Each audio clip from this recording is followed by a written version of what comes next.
Ses deneme, ses kontrol 1 2 3. Ses deneme, ses kontrol 1 2 3.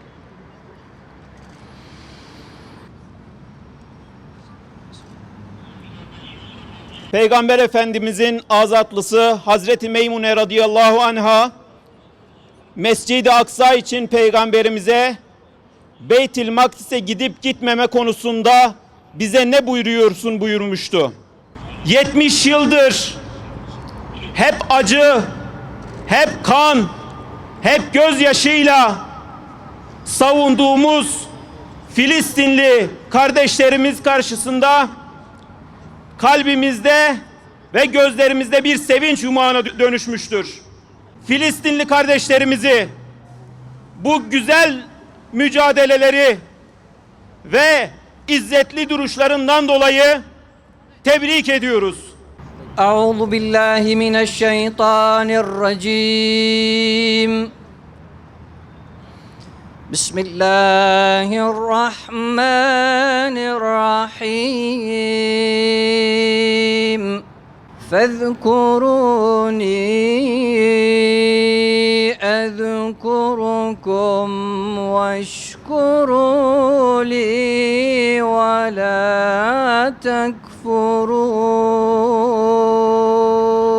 Ya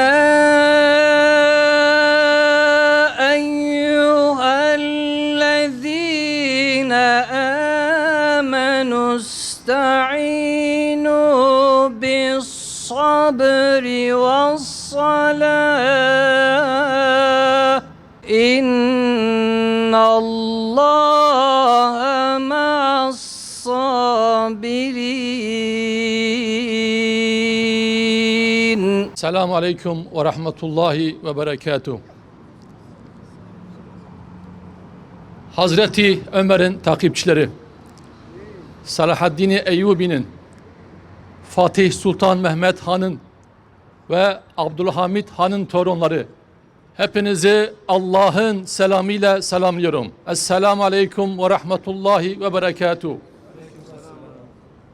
Malumunuzdur, yıllardan beri şuraya gelip gece, gündüz, yağmur, kış demeden Siyonist işgal rejiminin Filistin'de, Gazze'de, Kudüs'te kardeşlerimize yapmış olduğu zulmü, katliamı telin etmek için geldik. Ve hep şunu söyledik. Siyonist işgal rejimi bir işgalcıdır, bir terörist yapıdır. Sözden, laftan, protestodan, kınamadan anlamaz. Anladığı tek değil, güçtür, kuvvettir. Ve elhamdülillah dün sabahtan itibaren gözümüzde çok büyütülen, yenilemez, alt edilemez, ulaşılamaz istihbaratıyla, ordusuyla, ekonomik, siyasi gücüyle alt edilemez denen işgal rejiminin nasıl zayıf olduğu, inanan müminler karşısında nasıl da tavşan gibi kaçtığına şahit olduk. Tekbir! Allahu Ekber! Vur vur! Hamas vur!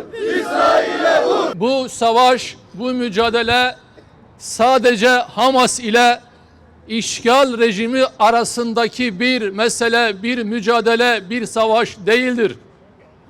Bunu anlaşılması lazım. Şu anki mücadele İslam ümmeti ile Haçlı Siyonist rejim arasındaki tarihten günümüze gelen mücadelenin, savaşın bir devamıdır.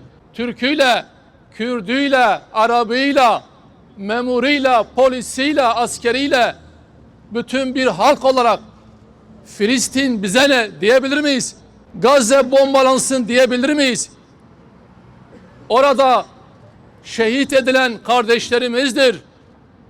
Filistin coğrafyası, Suriye coğrafyası yüzyıllarca İstanbul'dan idare edildi. İstanbul'dan gönderilen talimatlarla idare edildi. Buradan gönderilen ordularla, askerlerle orası korundu.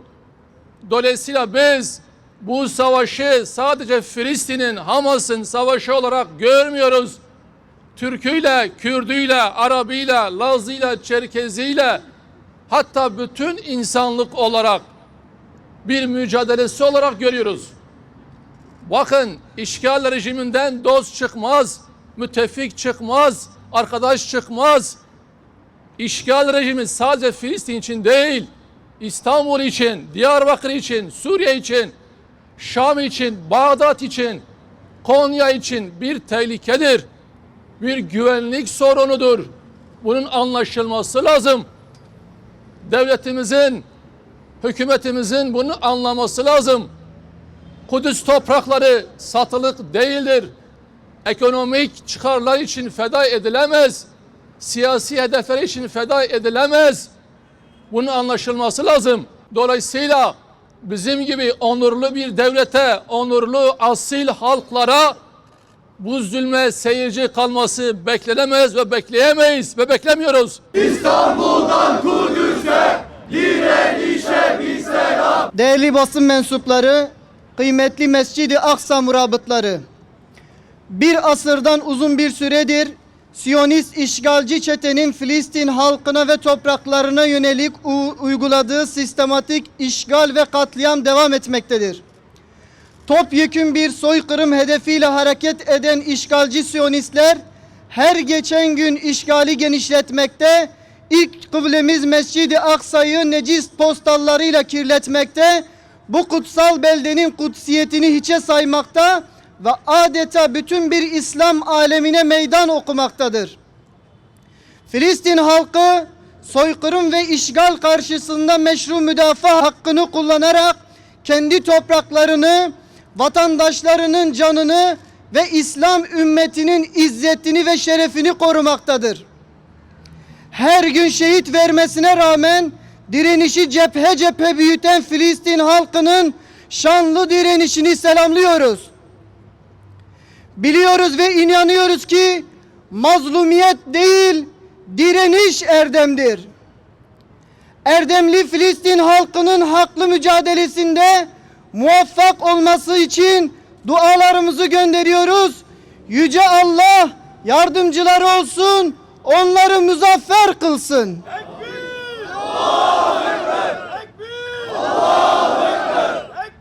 Allahu Ekber! Allahu Ekber! Muhammed Ekber! Allahu Ekber! Muhammed Ekber! Filistin halkı yalnızca kendi topraklarını savunmamaktadır. İslam ülkelerinin izzetini ve şerefini de savunmaktadır. Hal böyleyken Müslümanların resmi sivil tüm unsurları ekonomik, askeri ve manevi olarak Müslüman kardeşlerinin yanında yer almalıdır. Filistinli Müslümanlar işgale karşı direnişlerinde yalnız bırakılmamalıdır. Siyonist çete işgal ettiği Filistin topraklarından defolmalıdır. İşgalci çeteyi gelinen aşamada katliamcı ve işgalci uygulama ve politikalarından vazgeçmesi, Gazze'ye uyguladığı ambargoyu kaldırması ve yeni bir katliama girişmemesi konusunda uyarıyoruz. Hüdapar olarak Filistin'i başkenti Kudüs olan doğusu ve batısıyla bölünmez bir bütün ve İslam'ın mukaddes toprakları olarak görüyoruz. İslam dünyasını işgal altında olan ilk kıblesi için bütün ayrılıklarını bir kenara bırakmaya, Filistin'e sahip çıkmaya ve kardeşlerinin yanında durmaya davet ediyoruz. Unutmamalıdır ki Siyonizm İslam dünyasının bağrına saplanmış zehirli bir hançerdir. Hüdapar olarak bir kez daha en yüksek sesle haykırıyoruz ve diyoruz ki canımızla, kanımızla, malımızla, evladu iyalimizle ilk kıblemiz Mescid-i Aksa'nın ve Müslüman kardeşlerimizin yanındayız.